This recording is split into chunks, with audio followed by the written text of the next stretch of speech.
পাখিটা এলো বাজবে কি রে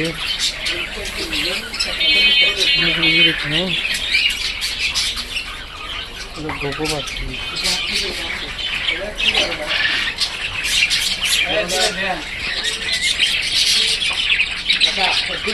টাকা নিতে দেওয়া সম্ভব যদি আমি 250 টাকা দিতে দিতে পারি দ্বিতীয় একটা মাত্রা রে আপনি ঘুরাই দিলে কখনো কারণ ঘুরাই দিলে একটা কাস্টমার যদি কেউ ঘুরাই দেয় তার লাভ থাকবে না কখনো।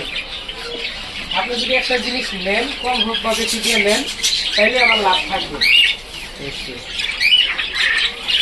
কত 140 টাকা